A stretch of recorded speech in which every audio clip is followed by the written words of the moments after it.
Assalamualaikum warahmatullahi wabarakatuh. Perkenalkan, nama saya Desi Wulandari dengan NPM 2071010013. Saya dari Prodi Konsentrasi Biologi, Universitas Islam Negeri Raden Intan Lampung. Di sini, saya akan menjelaskan tentang otonomi daerah yang ada di Kabupaten Lampung Utara. Dari otonomi daerah sendiri adalah hak, wewenang, kewajiban daerah otonom untuk mengatur dan mengurus sendiri urusan pemerintahan dan kepentingan masyarakat setempat sesuai dengan peraturan perundang-undangan yang berlaku. Maksudnya adalah daerah tersebut diberi kebebasan untuk mengatur, memanfaatkan, dan menggali segala potensi yang ada di daerah tersebut. Di sini, saya juga akan menjelaskan tentang otonomi daerah yang ada di Kabupaten Lampung Utara. Lampung Utara terbentuk pada tanggal 15 Juni 1946.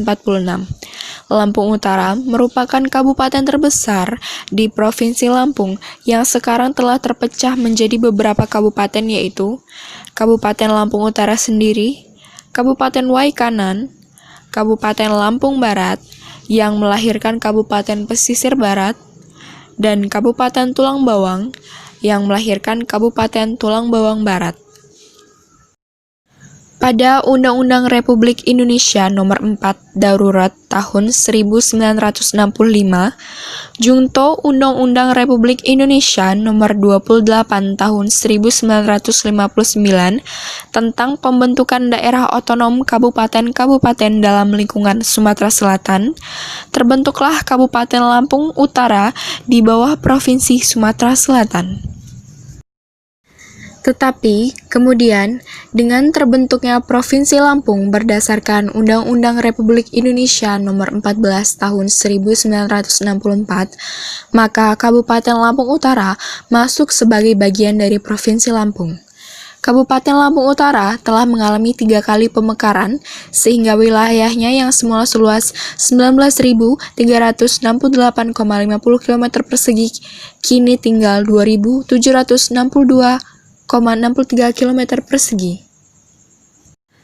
Lampung Utara saat ini dipimpin oleh PLT Bupati Haji Budi Utomo SEMM, beribu kotakan Kota Kotabumi dengan luas wilayahnya 2.726 km persegi dengan populasi sekitar 612.100 jiwa, dengan 23 kecamatan, 15 kelurahan, dan 232 desa. Tetapi pada tahun 2017, jumlah penduduknya mencapai 885.591 jiwa dengan luas wilayahnya 2.725,87 km persegi dan sebaran penduduknya mencapai 324 jiwa per kilometer persegi. Mengenai perkembangan otonomi daerah di Lampung Utara saat ini sebenarnya sudah cukup baik.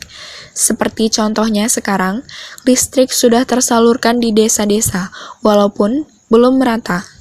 Begitu juga dengan perkembangan ekonomi dan bisnis, pada 23 kecamatan di Kabupaten Lampung Utara terus mengalami kemajuan dan tantangan secara bersamaan, sehingga tumbuh perbankan, minimarket, biro jasa, pasar tradisional, pedagang pengumpul, dan pabrik yang hampir merata di setiap kecamatan.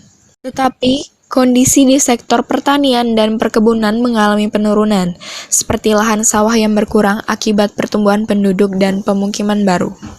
Kurangnya fluktuasi permintaan dunia atau pasar mengakibatkan komoditas lama ditinggalkan atau berkurang, seperti kopi, lada, cengkeh, dan karet. Saat ini juga banyak berkembang perkebunan singkong, jagung, dan coklat, tetapi yang dijual para petani dan pedagang tetap sama, yaitu bahan mentah yang tidak memiliki nilai tambah, sehingga keuntungan yang diterima mereka relatif kecil. Potensi dari sektor perikanan dan peternakan belum juga dapat terkelola dengan baik, dan terdapat juga masalah keamanan, birokrasi, dan infrastruktur jalan. Sampai sekarang, banyak jalan penghubung di Lampung Utara yang mengalami kerusakan, tetapi belum tersentuh perbaikan. Sebagai warga dari Lampung Utara, tentunya berharap lebih kepada pemerintah agar lebih memperhatikan dan mendengarkan saran serta keluhan dari rakyat kecil demi terwujudnya Lampung Utara yang lebih baik. Dan kesimpulan yang dapat saya ambil adalah, apakah otonomi daerah ini harus dikembalikan lagi ke pemerintah pusat atau tetap diberikan kepada pemerintah daerah masing-masing? Menurut saya, otonomi daerah ini harus tetap diberikan kepada pemerintah daerah masing-masing. Tetapi, pemerintah pusat maupun pemerintah provinsi harus selalu mengawasi jalannya otonomi daerah ini dengan lebih mendetail dan rinci agar hal-hal yang tidak kita inginkan tidak terjadi.